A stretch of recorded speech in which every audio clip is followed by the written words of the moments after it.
He announced it loud enough for the whole pool to hear. "I upgraded." The words cut the way a splash can. Sudden, wet, impossible to ignore. I sat on the edge of the chaise with my sunglasses on, feeling the heat of the sun and the thin, precise ache of humiliation. He was 2 rows over, grinning like the punchline of his own joke, arms slung around someone half his age who laughed too loudly to be comfortable. The music from the courtyard speakers put the bass right under my ribs. Kids shrieked. Someone opened a cooler. The apartment complex felt like a stage, and he'd chosen that moment to make sure the audience saw him better than me. I raised my hand and waved because I had rehearsed that exact move in my head for weeks. Calm, polite, no spectacle. People like spectacle. I wasn't volunteering one. It felt ridiculous to have to control the way my body announced itself to strangers. Composed. Not a sob. Not a scene. Not the woman the rumor mill wanted to devour. But the wave was strategic. It was armor. 3 summers earlier I would have gone loud. Before the divorce, before the deal with Catherine, before I started calling myself an investor in half-joking, half-proud whispers. But that morning, I was a woman who had traded a messy cash settlement for a slice of property. 10% of 3 buildings in Riverside, and that made the calculus different. When Catherine, my divorce attorney, first pushed back at the idea, it was because she was thinking about risk. "Cash is cash," she said, leaning over the file, as if the paper itself could morph into advice. "But shares mean you keep a stake. If he zigzags, you still have a seat at the table. You can force conversation that a figure can't." I listened, and for reasons that had nothing to do with conjugal nostalgia and everything to do with future leverage, I took the stake. That stake meant something I hadn't anticipated. It meant I had a vote at investor meetings. It meant I could read management reports and receive the same mailings as any other owner. It meant that, on a humid afternoon, while I sat unmoving by a chlorine-sweet pool, I could watch the man who'd left me perform in front of a crowd and know I had the procedural tools to change what happened next. The wave stopped the moment he started to clap his girlfriend on the shoulder in front of my face. It was performative, the way he always had been, a line for applause. I kept my lips closed. I watched, catalogued, stored, small, precise files for later. I don't romanticize revenge. I had seen how it ate people. Instead, I cultivated structure. That afternoon, after Derek, he insisted on the monosyllabic because everything softer suited him better, made his announcement and the pool's attention drifted elsewhere. I walked back to my unit and flipped on the kettle as if the domestic could disinfect the sting. The kettle whistled. I sorted mail. There was nothing unusual in the mailbox. A coupon for dry cleaning, a notice about pest control, the usual glossy flyer for a taco pop-up. I slid the mail into the hallway tray and found, tucked under my door, a thin manila envelope with no return address. Inside were 12 pages, stapled, neat, headed with dates, photos folded into corners, sticky notes, one of them yellow with a scrawl, Gloria. The sight of the name, Gloria Martinez, our property manager for longer than many of the buildings had stood, made my heart keep time. Gloria was the kind of woman who could recite every lease clause in a crisis and brew coffee that made early morning investors show up awake. Her handwriting, when it appeared on a sticky, felt like a signpost. The pages were a tidy dossier. Noise complaints logged at 2 in the morning, video stills of a balcony with furniture pressed up against the railing, timestamps of someone blocking an egress route with an oversized sectional, photographs of an ill-parked SUV in guest bays, notes from neighbors who had come to the office muttering. The documentation was precise. Dates, times, complaint numbers. Enough to make someone who ran a property take notice. I should have felt vindicated in the small, giddy way one feels when a long, smoldering ember finally flares. Instead, I felt the old, bitter knot. How long had this been going on? How many times had someone closed the file because enforcing rules seemed like trouble? How much had his charm, used like a buffer account, protected him? I carried the folder to Gloria's office like a deputation. She looked up from her desk, the kind of wrinkle at the corner of her eyes that meant she had seen the season and the storm and would neither be shocked nor sentimental. "This came from the office?" she asked, not surprised. "We filed a couple of those, but they sort of drifted." She tapped her lip with a pen. "Head office prefers not to stir up residents unless they absolutely have to. Bad notices make people uncomfortable. They worry about vacancy. They worry about turnover." That phrase, "head office prefers not to stir up residents," was where the problem lived. It made me see how structural protection works. Not always a nefarious plot, but a mix of economics and inertia. People get accustomed to tolerating a mess because cleaning it costs time and money. Rules become suggestions if enforcement is expensive. Charm becomes a shield when the shield is cheaper to maintain than the conflict it conceals. The envelope had, by accident or design, done something useful. It crystallized the problem and handed me a path. As an owner with a vote, I could change policy. As a tenant who lived there, I had the right to expect enforcement. As someone who had once been publicly humiliated, I had a motive that was more neighborly than personal, a plan to stop the behavior before someone else got hurt. I made a list that night across my kitchen table, under the warm cone of the overhead lamp. I spread the 12 pages out and laid my hand on them like a person checking the edges of a map. The list had 5 items, clean, enforceable, and narrowly tailored so they couldn't be dismissed as petty. Each one had a purpose and a procedural backbone. The first was a noise policy reframed as a 3-strike escalation. Complaints would be logged, validated by security footage or witness forms, and lead to written warnings before fines. The 3rd strike would trigger a mandatory review.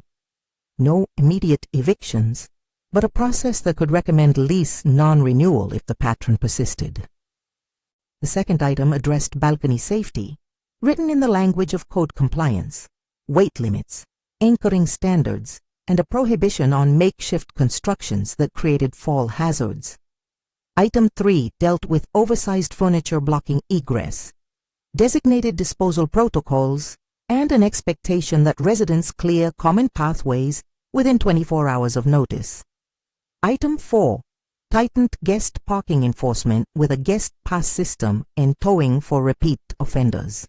Item 5 carved out a repeat violator review, a committee to examine chronic complaints, consult with management and legal counsel, and recommend enforceable outcomes consistent with lease law. I didn't invent anything radical. The genius of these ideas lay in their clarity and enforceability. They were policies a property manager could adopt without invoking vigilante impulses, a tribunal could stand behind, and investors could vote on because they served to reduce liability and improve occupancy. They reframed what people usually experience as petty neighbor fights into contractual compliance. I ran each draft by Catherine that evening. She texted a series of legal caveats, phrases to add that made the policies less incendiary and more defensible. Subject to local ordinance, procedures consistent with lease terms, due process for alleged violators. She suggested language for evidence standards, timelines for notices, and a clause noting that enforcement costs could be passed through to offending tenants as permitted by law. Her responses were economical and exact, the way a surgeon hands tools. I didn't tell Catherine about the pool. It felt small. The policies were bigger than one taunt, but I told her why I wanted them. She paused in the middle of a sentence and then wrote back, "You're building a scaffold, not burning a house down." I slept 3 hours a night for 3 nights, the kettle cold, and the folder my midnight companion. I printed copies until the ink threatened to run dry, assembled packets with an executive summary, highlighted the 5 policies, and stapled a one-page memo that explained the risk calculus, how poor enforcement drove turnover and increased maintenance calls, how resentful tenants moved out and dragged down occupancy rates, how repeated complaints were not just noise, but legal exposure. I bound the minutes I wanted recorded. I wrote the exact motions I'd ask investors to consider. Every page had a purpose, to show this was not personal, it was governance. The investor meeting was in the usual room, long table, 2 bright fluorescent lights, stale coffee, folding chairs that refused to behave. Mr. Chin arrived with a battered briefcase and a habit of clearing his throat like a stage direction. The Richardsons, early retirees who treated their shares like a second retirement, came with a thermos of herbal tea and skepticism. The Chens brought balance sheets and polite nods. Miss Nate Peterson, whose seat at meetings rarely opened a debate, because she had the quiet confidence of someone who had lived long enough to know the arc of these things, sat steady near the end. Gloria arrived with her own copy of the folder, and the sticky note she'd left under my door folded like a bookmark. She introduced me to a few investors as our new neighbor, though by then I felt anything but new. When I stood to present, my hands were steady because the folder I carried was steady. I opened with the title of the packet and then, without drama, explained the problem as if reciting minutes. People prefer facts. Facts are hard to argue with. I described the 5 policies in plain language, and then I gave examples. I read one complaint aloud, redacted names, dates, and a precise list of alleged behaviors, so the room could hear the texture of what the tenants had been living with. I didn't mention Derek. I didn't need to. The details were enough to draw the lines. "You're asking us to codify behavior so management can act," Mr. Chin said. "Is there a cost? Will this mean legal bills?" "Yes," I said. "There's a potential cost. But the alternative is patchwork enforcement that costs in invisible ways. Higher turnover, tenant complaints, and reputational risk. We're asking for procedures that management can follow without leaving them exposed." I watched the investors weigh the math in their faces. People like numbers. Policy sounds better when it can be balanced on a spreadsheet. Gloria added the human element. She talked about the maintenance calls at midnight, the mothers who came up to her office exhausted because their sleep was gone, the elderly man who had stopped eating dinner because the noise made him skip meals. Her voice was steady and not indulgent. She asked for a formal mechanism to act, not to punish, but to protect. The room shifted. There were questions. The Richardsons worried about being too heavy-handed. "What if we push a good tenant away?" they asked. I answered that the policies included due process and explicit timelines, warnings, documented evidence, a review committee, before any severe action. The Chens wanted clarity on the towing clause. Gloria explained how guest passes would work and that the towing company would operate under management directives. Someone asked about appeal rights. Catherine's suggested clause took care of that. When it came time to vote, the motion was simple. Adopt the 5 policies as written and authorize management to enforce them within the bounds of existing leases and local law. I expected resistance. I had rehearsed persuasive phrases and patience. Instead, the votes were quiet and decisive. Mr. Chin nodded and lifted his hand. The Richardsons, after a brief back and forth, sided in favor. The Chins balanced their concerns with the numbers and signed on. Mrs. Peterson's hand rose last, like a seal. It was unanimous. The word landed on me like a cool breeze. I felt something shift inside me, not vindictive glee, but a composed satisfaction that comes when the right procedure does its work. I collected the packets and watched Gloria close her own folder, a small smile that said relief more than triumph. The meeting minutes recorded the motion, the vote, and the date. The policies, once inked into the corporation's procedural binder, were no longer just ideas. They were enforceable instruments. It was the kind of victory that felt almost boring, administrative, meticulous, and painfully consequential. I stood by the door as people filed out, shaking hands, exchanging pleasantries about the coming summer. No one clapped, no one shouted. The quiet was better. On the walk back to my unit, I replayed the pool scene in my head. Derek was still a man who liked spectacles. He liked audiences. What he hadn't understood that first afternoon, what he would never anticipate, though I hoped he would, was that a week could be a long time when rules are in motion. The minute policies are passed, processes begin. Notices can be issued, inspections scheduled. The machinery of enforcement is not loud, it is patient, and it moves deliberately, the way a bank clears a check and a clock counts minutes. I tucked the copies of the minutes into my folder and slid it onto my bookshelf like a trophy you don't show off. I wanted the week that followed to be about due process, not spectacle. I wanted the enforcement to be methodical and legal, and most of all, to be anchored in documentation so that no one could call it personal. I wasn't an avenger. I was an investor with a duty. That evening I walked past the courtyard again. Madison, the girl who had been at Derek's side at the pool, was on a balcony scrolling on her phone, looking smaller than she had in the day's bright light. Derek had a cigarette perched like an accessory. They were visible, intimate in a way meant to be seen. But the friends around them were distracted by other things. The crowd had moved on. A week later, which felt like both an eternity and an instant, the first procedural domino fell. The management office issued a noise complaint notice to a unit that matched the profile we'd discussed. It was a formal notice, stamped and delivered. The language was neutral, the deadlines clear.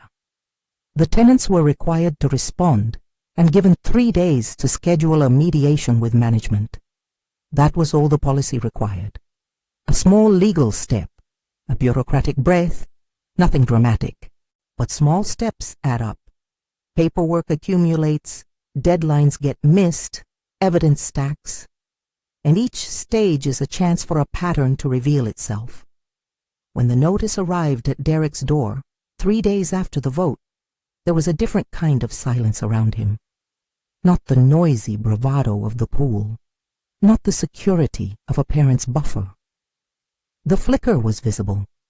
He read the page, and his face lost color. I watched him in the lobby the next morning, the folder from the meeting still under my arm. He saw me and said hello, with the casual pitch of someone too experienced at charm to be caught off guard. I nodded. He tried to laugh in the way men like him try to laugh away consequences. Quick, loud, insufficient. "Isn't it funny," he said. "Upgrades everywhere." I replied, "Policies were passed." He glanced down at my folder, calculating, as if deciding whether to live through compliance or to gamble. I didn't offer him a playbook. I'd made sure none of that was personal. The rules had become part of the building's spine.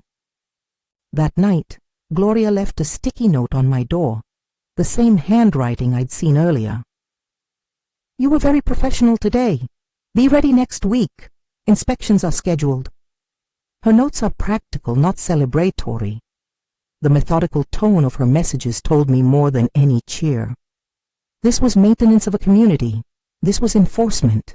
Sitting at my kitchen table with the meeting minutes and my kettle cooling once more, I felt a clarity that had nothing to do with Derek's momentary discomfort and everything to do with the arc I was building for myself. The divorce had hurt. The upgrade at the pool had stung. Both were catalysts, not destinations. I had used what the split had given me, 10% of property ownership, to build a framework that served a wider group. That, more than any textual victory, felt like real power. There was still so much to do. Policies on paper do not equal compliance overnight. People resist. Systems lag. There would be forms to fill, inspections to schedule, conversations that would require less charm and more patience. There would be residents to reassure, and some I would need to confront with the dignity I expected management to keep. There would be legal questions and the inevitable appeal that someone would file, because the system demands process, and there would be consequences, legal, social, and financial, albeit once filtered through the slow, steady mechanics of governance. I understood how this machine worked now. You set the rules, you document, you enforce, and you allow the system to do its work. It was not a glorious thing. It was a practical one. I made calls that evening, not to gloat, but to align. I told Jennifer, my sister, the bare bones of what had happened. She laughed, not unkindly, and said, "I knew you weren't going to throw plates." I said it, quiet, surgical. Catherine sent a short message with an up arrow emoji. Gloria replied with good night and a smiley face, which in her handwriting looked almost like relief. Before I went to bed, I opened my messages and found a new text from an unknown number. It was short and not uncharacteristically Derek. "Did you get my voicemail?" I stared at the message, thumb hovering. 2 minutes later, I deleted it. Not because I felt triumphant, because what I was building needed no performative softening. The repair I sought was structural. The satisfaction I felt was not to be broadcast. I put the phone face down and went to bed. There was a hum in my chest that night, a slow, steady thing that was more like a machine starting than a heart racing. I was not sure if it was pride. Maybe it was relief. Maybe it was the thin, clean joy of doing what needed to be done. The week ahead lived like a pause. Inspections were scheduled. Notices would be delivered. The machinery had begun. That was the shock the title promised, though it was hardly a single moment. It was a string of procedural staccatos, stamping, serving, scheduling. It was how accountability often looks, boring, inevitable, and proper. I made coffee and spread the 12 pages across the table again. The photographs, the timestamps, the sticky note labeled Gloria. They sat there like proof that systems can be matchmakers for justice. I refolded one page, smoothed the crease, and slid everything back into the manila envelope. Then I walked to the balcony and watched the courtyard life continue. Kids on scooters, an old man walking his small terrier, an upstairs window open with someone watering a plant. There was a beat in which I saw a future that was not reactionary. I saw a woman who owned properties, not just an apartment. I saw a neighbor capable of enforcing the common good, and a community that could sleep through the night because it had rules that actually meant something. That vision felt like a new personal geography, one mapped by deeds, minutes, and documents rather than by social theatrics. The week would tell the rest. I had laid the timber. Now I would watch whether it held. And then, as the sun dipped below the ridge and the courtyard lights blinked awake, I closed my laptop and texted Jennifer. "Come over tonight. Champagne? I'll tell you the boring parts." She replied with an emoji that looked suspiciously like victory. I smiled, knowing very well that victory, when it comes, tends to smell faintly of paperwork. The next morning I woke to the sound of a tow truck. It was not dramatic, no horn-blaring parade, but the metallic rat-a-tat of straps and metal being readied. I opened the blinds and saw a white SUV with a boot and a sticker from the towing company. The guest parking rules had a teethy little clause about repeated abuse. The clause had just been applied. I made coffee and did not feel triumphant. I felt that precise blend of relief and responsibility. Relief that someone's reckless choices were not being protected by passivity, responsibility because rules work both ways. It was 1 week, and already the quiet machinery of governance had begun to hum. The metallic rat-a-tat of the tow truck faded into the sound of the building settling. People pulled shades back down. An elderly woman whose apartment faced the lot stepped into the hall with a single slipper on, peering through the peephole as if she might catch a final frame. A small practical applause rose from a neighbor on an upper balcony. 2 claps, private and approving, and then the courtyard returned to a kind of normal. Normal in this place felt like a miracle. Strike 3, in policy language, had a procedural consequence. The towing clause had teeth when applied after documented repeat offenses. The boot and the receipt tucked under the wiper were the first visible evidence that the rules were no longer suggestions. It was not a dramatic downfall. There were no banners, no vindictive speech. There was a white SUV missing from the guest bay and a parking invoice sent to the resident account. That same afternoon, a maintenance inspector came through the complex with a clipboard and a flashlight, ticking boxes from our balcony safety checklist. He climbed ladders and measured the distance between furniture and railings, scribbled notes about sagging fasteners and unsecured planters, and photographed points of concern with the brisk impartiality of someone who'd seen this in a dozen complexes before. The inspector's report was precise. Weight-bearing limits had been exceeded, railings had been compromised, and some improvised furniture setups presented a fall hazard. The photos were time-stamped and uploaded to management's incident portal. For anyone who'd used charm to dodge consequences, who had relied on smiling parents, late-night apologies, and a confident laugh, these were small, cold things. They were forms and dates and numbers. They did not make for good gossip. They made for a file. Gloria called to say the balcony report had been forwarded to corporate and that the building's legal team had advised immediate remediation notices. They'll be given a timeline to fix or remove anything unsafe, she said. Her voice was flat, efficient, the tone of someone who prefers action to melodrama. If they don't, fines and repair charges will be assessed to their account. If those go unpaid, we can proceed with lease enforcement options. I could hear the gears moving. Documentation, notice, repair order, chargeback, potential lease action. The system was not a theatrical friend. It was a ledger. It was boring, and it was decisive. That evening, Madison texted me. It started as something small, question marks and nervous punctuation, and then turned into a plea once we were on the phone. Her voice shook when she called, a tight, young sound with the friction of someone who had been used to being dazzled and was just now noticing the seams. I need help, she said. He took money from me. He said it was for a down payment. He said I'd be an investor. He said I could get in on the deal early. I sent him bank transfers. I thought... She stopped, the sentence collapsing into a silence full of disbelief. I thought he cared. Madison had the receipts. She had screenshots of messages. She had a half-typed Google Doc where, in her own handwriting, she had tried to keep track of promises. It was messy and human and devastating in the way of small betrayals. She was not an antagonist. She was one of the people Derek had used to shore up his persona. I told her to breathe and to screenshot everything. Transfer confirmations, texts, any message where he promised terms. I told her I would help her find the right paperwork to turn that pile of hope into a case.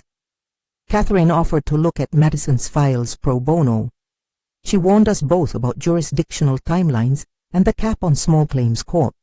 But she also said plainly that clear documentation and a plain promissory note could be enough to win a claim for repayment. We went through the messages together. She had sent him 3 sums over 2 months. Small, incremental amounts that in the calculus of an older parent were hardly noticeable, but for Madison were meaningful. There was a screenshot of Derek saying, "I'll wire it back after the sale closes," and another where he promised to list Madison on a spreadsheet of early investors. There was no formal contract. There was a pattern, a promise, a delay, a new promise. The pattern was enough to suggest a course of action. Catherine drafted a succinct demand letter for Madison. It was a document that did 2 things. It put Derek on notice that his conduct was being documented, and it created a record to present to a judge should informal resolution fail. We mailed the letter certified and then filed a small claims petition when Derek failed to respond. The case itself was straightforward. The sort of thing small claims judges see often: a plaintiff with money and a paper trail asking for repayment of a personal loan. We presented bank transfer confirmations, message chains, and notes that included the dates he had promised repayment. Madison sat in the small courtroom with her hands folded so tightly they were white-knuckled. I sat with her, Catherine at our side like the cool center of the storm. The judge listened to both sides. Derek, defensive at first, tried to minimize the exchanges as casual texts, as things said in confidence. The judge asked a few practical questions about dates and amounts. The law in small claims is not about motives, it's about evidence. When the evidence is a series of transfers tied to a promise, it begins to look simple. The judge ruled in Madison's favor. The judgment was for the exact amount of the documented transfers. The relief was not dramatic. The money was modest compared to large civil suits, but the legal recognition was significant. The clerk stamped the paperwork with a small, decisive thunk. Now there was a judgment that could be enforced.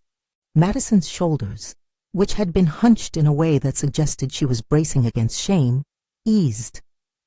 She cried into my shoulder in the courthouse hallway, embarrassed and relieved in equal measure. This is where the story shifted from personal consequence to pattern recognition. When you take a folder of evidence into a room and the judge nods, you do more than recover a petty sum. You create a public record. You create a file that shows behavior. And when a pattern appears, loan promises, defaults, appeals to sympathy, that history matters. It mattered to Madison in the moment the judge signed the order, and it mattered later when we compiled a brief of pattern evidence for the corporate file. At the investor meeting 2 weeks after the policies passed, I had not expected to need to present a series of small claims judgments, but the corporate counsel on our ongoing matter asked for any documents that evidenced recurring financial entanglements in the building that could create liability. We provided redacted copies of the judgment and a chronology of complaints tied to one unit. The documents were added to the management portfolio. They had an administrative effect. A file for a resident became a pattern file for the property. Patterns inform decisions. Patterns inform the calculus of whether a lease will be renewed. Meanwhile, the social fallout in the building played out with a quiet cruelty that is not mine to relish. Madison moved out of Derek's orbit. She came to me, face streaked with the traces of being young and publicly embarrassed, and said, "I need to leave. I can't." She choked and then steadied herself. "I can't keep being the person who makes excuses for him. I have savings I can access, but I need a place where I'm not reminded every day." I helped connect her to a small rental I knew of that was within her budget. Gloria talked to the leasing office and expedited an application because she didn't want Madison circling back into a bad situation. Our interactions were framed by care, not triumph. When she left, she hugged me hard and whispered, "Thank you for not making me feel like I deserved it." That line stayed with me. The work we had done was about protecting people, not proving a point.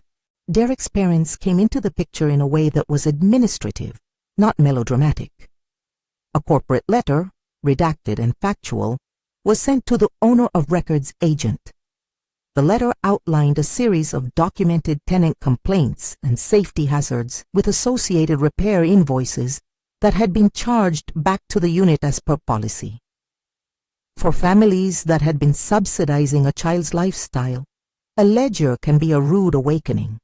They called Derek, and after a terse conversation, the content of which I would not pry into beyond noting its existence, they indicated they could no longer underwrite the apartment indefinitely. I do not report this with relish.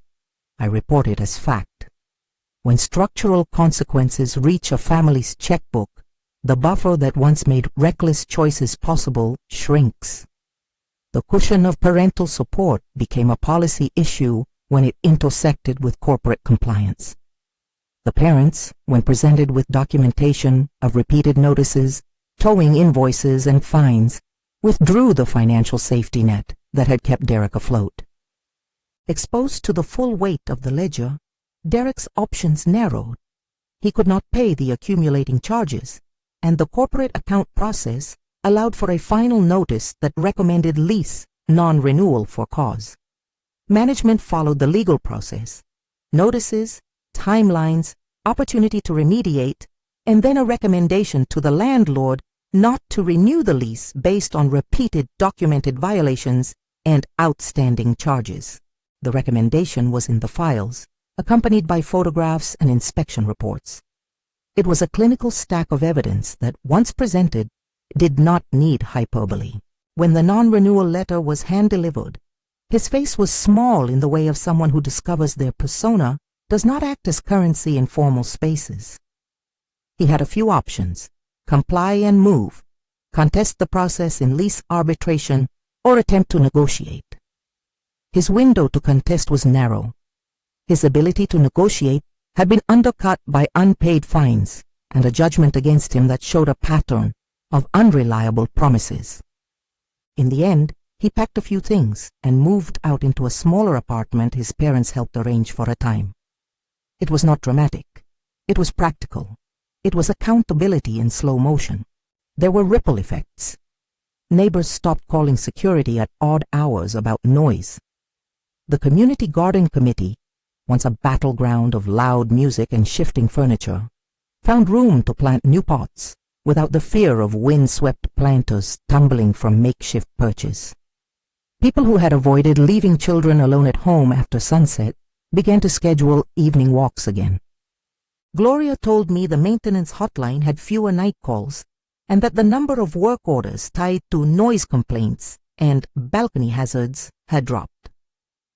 She added with a wry half-smile that showing the new occupancy numbers to corporate had made people less inclined to treat enforcement as purely a cost center. We did not claim some miracle of instant transformation. The building had long-standing dynamics. Bad habits take time to unlearn. But applied rules and patient documentation had shifted the equilibrium. Where charm once insulated risky behavior, policy now created friction. That friction discouraged it. Once the policies had established function and enforcement had shown teeth, I began to focus on my own next step. Ownership had been for me both an instrument and a metaphor. It was a tool to enforce the common good, and it was the ground on which I could build a different life. The modest victory of improved community life nudged me toward a new risk, the idea of expanding my stake. I spoke with my mortgage broker and with an experienced investor in our cohort, Mr. Kumar, who had a way of explaining underwriting that felt like translating from one language into another. He walked me through cap rates, vacancy risk, and the benefit of hands-on management. I did not buy impulsively. I bought with the same procedural care I had used to draft policy language, research, due diligence, risk assessment, and a willingness to accept that things could go wrong. I found a modest 4-unit walk-up not far from Riverside. It was the kind of building that could use a decent hand and sound rules. Its roof needed attention, and the standard tenants were older, reliable. The numbers worked on paper when conservative assumptions were applied. I negotiated the purchase with a lender who understood my history as an investor and my appetite for hands-on oversight. The closing was a small ceremony: stamped papers, a check cleared, 2 sets of keys exchanged. I remember the clerk sliding the deed across the table and the new weight the document had in my hands. It was not a revenge purchase. It was an investment in a life configured differently. Closing day felt like turning a page. Jennifer brought champagne and a tiny cake that said, "New keys." We toasted quietly in my kitchen. No parade, just the crackle of good cork. "You did it the way you always do," she said, smiling that half-sisterly smirk. Patient, boring, and effective. I laughed because it was true. Then she hugged me and whispered, "Now buy me that coffee shop you like." I promised nothing because I believe in slow bets. There were, of course, people who interpreted everything as personal. Derek left a voicemail that week. thin, trying to sound like the man who never walked around without a script. "Can we talk? I think we should clear the air," he said. He left it on my phone at noon, the kind of time that suggests faking a brave nonchalance. I listened to it once and let it sit in my messages for a day. On the second day, I deleted the voicemail. No ceremony, no fanfare. Just a deletion that was a tiny private act of closure. It felt right because the work that mattered had already been done in minutes, reports, and adjudicated claims. The drama would not help. The ledger would. People asked if I felt vindictive. I did not. I felt responsible. I felt the rush of someone who had stopped reacting and started structuring. The structural answer to spectacle is not spectacle. It is the slow, plodding mechanism of governance. It is the paperwork and the meeting minutes and the signatures that make something enforceable. A neighbor brought over a thank you plate of cookies one afternoon, homemade, irregular, and earnest. "We sleep better," she told me. Another tenant, an elderly man who had been counting the ways noise kept him from his afternoon naps, called Gloria to say he felt less anxious. These small endorsements meant more than headlines. They were the human feedback loop of policy done right. A few months after the initial enforcement, corporates circulated a quarterly report to owners that I read like someone skimming a newspaper clipping about their own small victory. There were charts with occupancy trends and work order frequencies. The headlines were careful: stabilization and improved tenant retention. But the meat of it was this: fewer emergency calls, fewer unpaid invoices tied to the noise, parking, balcony categories, and a small uptick in renewals among long-standing tenants. I circulated copies to a few investors who had been skeptical at first. They sent along thanks. I kept the praise small and the gratitude private. There is a quiet satisfaction in watching a system you helped nudge produce results. The aftermath had another quieter legal thread. The small claims judgment became public record in a way that had a small but real consequence. When a prospective landlord ran a records search, the judgment surfaced. For Derek, it became a mark on his record that complicated future leasing. Landlords who did commercial credit checks and tenant screening flagged outstanding judgments as a risk. This is not to say he was ruined. It is to say that the pattern had consequences that aligned with reasonable expectations. History matters. Through all of this, Catherine became a friend and a counsel of record who taught me how to wield legal process without turning it into performance. "Litigation is boring," she would say over coffee, and that's the point. You want things to be boring because boring means enforceable and predictable. Her bromide stuck with me. I liked it because it reframed power as process. One evening, months after the policies were adopted, the building held a modest barbecue in the courtyard. Someone brought skewers. A few kids raced with chalk.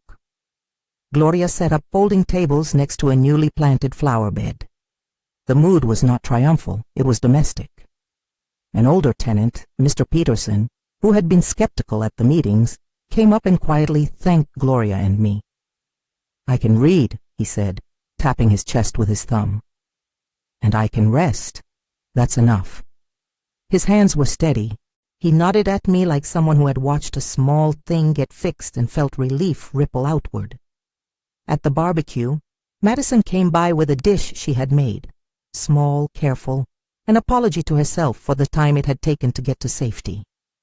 We talked about the future, about her plans to finish a certificate in communications. She told me she was working with a financial coach because she wanted to rebuild a sense of trust in her own decisions. I listened and felt the soft, restorative arc of people rebuilding in small ways. I did not gloat. I celebrated the fact that the policies had produced a space where she could plan without waking to the sound of parties. As I stood there, I thought about the old bitter knot that had been my first response. It had softened into something that resembled craft, the craft of governance, the craft of adults making room for community. I had learned that the most effective comeback was not a speech delivered at the pool, but a body of enforceable rules that made the pool itself safer. I had learned to trade the spectacle for minutes and stapled packets. That, for me, was the essence of being unbreakable, building scaffolding that other people could use too. There were days that were harder. Derek's brief attempts to re-enter the social orbit, voicemail by voicemail, sometimes cut into my patience. He sent a message once, short, almost pleading, asking if I could speak to corporate on his behalf. I forwarded the message to Gloria and deleted the thread. There is a line between accountability and enabling. I chose it. It felt like a moral boundary, not a petty refusal. When I think back to the pool, I remember the way the sunlight had struck the water like a coin. I remember feeling small and public and fierce in a way that was new to me. But I also remember the quiet evenings at my kitchen table, the kettle cold beside a stack of documents, and the methodical act of putting one piece of paper after another into an envelope that eventually changed a building. That contrast stays with me. Spectacle versus scaffold.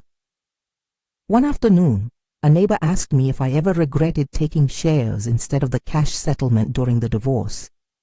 She had watched the whole arc and was curious.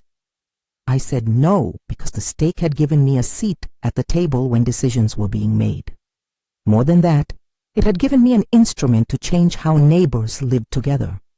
A check could have bought me momentary comfort. Ownership gave me leverage to craft outcomes. That leverage, used responsibly, had a communal effect. My second property required attention, of course. The roof needed replacing, and I spent weekends selecting shingles with a contractor who liked to speak in roofing metaphors. I met tenants, fixed a leaky sink, negotiated a modest renovation that would yield long-term stability rather than quick flips. I did it the slow way, because I'd learned that slow often beats loud. My cash flow remained conservative. I avoided grand promises in conversations with other prospective investors because I had learned the value of modesty in forecasts. Success in property is incremental and full of contingencies. I liked that constraint. It kept me honest. One final small moment. A year after the first envelope appeared under my door, I found a sticky note on my minder with Gloria's handwriting. Community breakfast 9 a.m. sat, bring aside. I made pancakes. I brought syrup in a jar and 2 bruised bananas for the grill. We ate together on plastic plates. People told small stories and laughed when someone told a joke about the capriciousness of lawn sprinklers. There was no mention of the policies unless someone asked in a practical tone about how to replace a guest pass. The policies had, ironically, become invisible precisely because they work. Before I sign off, I'll offer a small, quiet piece of advice. Not a how-to for retaliation, but an observation about leverage. If you ever find yourself burned by someone's public performance, it is worth asking, what kind of power do you already have that could make things better for more than just you? Sometimes the answer is a legal lever. Sometimes it's a vote. Sometimes it's friendship with the person who runs the office. The energy you spend on spectacle is energy you do not spend on scaffolding. I preferred the scaffold. If this story has resonated with you in some way, if a particular moment felt like a turning point, tell me in the comments which beat landed hardest. Did you feel the sting at the pool, the small courtroom victory, the quiet delete of a voicemail? Tell me which moment felt like the most honest kind of comeback and why. I read every comment. I went out that night with Jennifer to celebrate closing day for the second property. We walked into a small restaurant that smelled of garlic and lemon and ordered something too complicated for a Tuesday. We toasted with cheap champagne and talked about the boring parts, contracts, inspections, and that awful afternoon of phone calls with contractors. We toasted again for the people who had helped, Gloria, Catherine, and the neighbors who had shown up in small ways. I watched Jennifer laugh and felt the same steady domestic pride that had buoyed me when I had first slid that folder under Gloria's desk. The last text I ever received from him, an attempt at an apology that doubled as a request, remains unread because I deleted it before it loaded. That deletion felt like a punctuation mark, not a victory lap. It was a private, neat conclusion to a chapter written largely in minutes and memos. If you're reading this and you've been humiliated in a public place, know that your first impulse may be to make a scene. That's human, and I won't judge you for it. But if you want a comeback that lasts, consider a slower strategy. Gather facts, build a record, and use the systems that exist to protect your rights and your neighbors. It is not glamorous, it is effective. It changes not just one life, but the conditions under which a community lives. Share what part of this story landed for you below. I really mean it. Which moment felt most real? Which move do you think was the turning point? I'll read your answers, and if you're open to it, I'll reply. And if you're new here, consider subscribing. I post stories about small-scale power, community stewardship, and how ordinary governance can change ordinary lives. No miracle cures, just slow, steady, enforceable change. Be unbreakable in the way that builds a city block instead of shattering a glass.